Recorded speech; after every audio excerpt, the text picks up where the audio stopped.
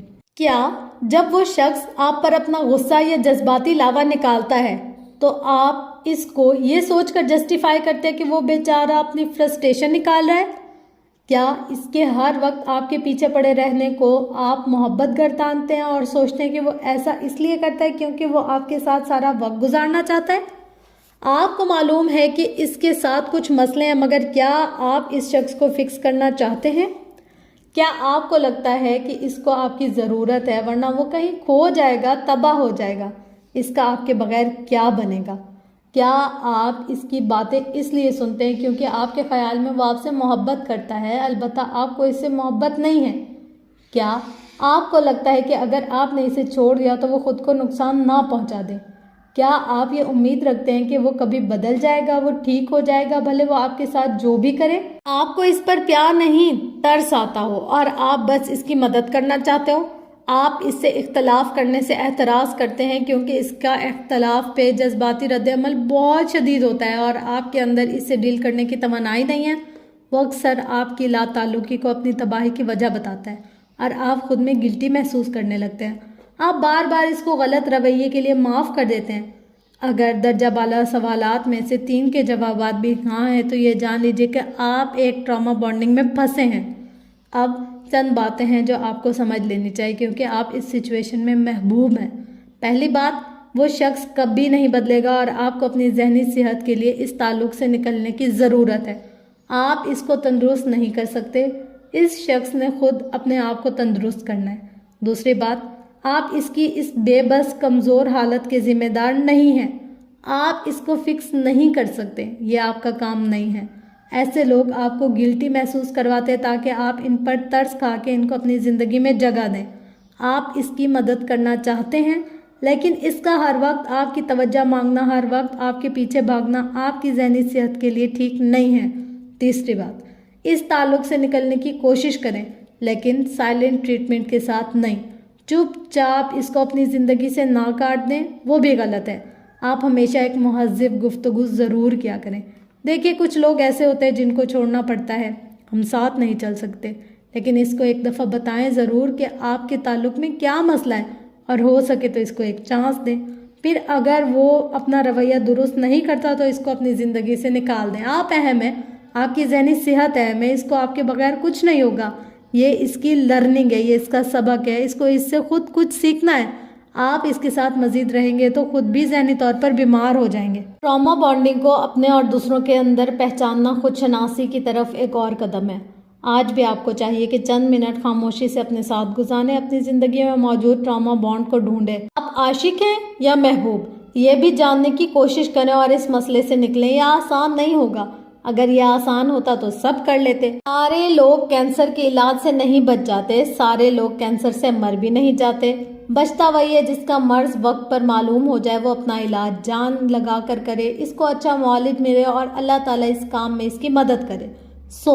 اپنا علاج کریں، اور اگر کسی اور کو یہ مرض ہے تو اس کو خود سے دور کریں۔ یہ مرض آپ کے اندر ہے تو کینسر ہے، اس کے اندر ہے تو چھوت ہے۔ آپ نے آپ کو بچانے کے لیے اس کو دور کرنا بہتر ہے، کیونکہ آپ کسی کے ڈاکٹر نہیں ہیں۔ آپ کو صرف یہاں اپنی روح کا علاج کرنا ہے۔ یہ دنیا ایک قید خانہ ہے، یہاں سب اپنا اپنا وقت کاٹنے آئے ہیں۔ آپ نے بھی صرف اپنا وقت کاٹنا ہے، کسی دوسرے کا نہیں۔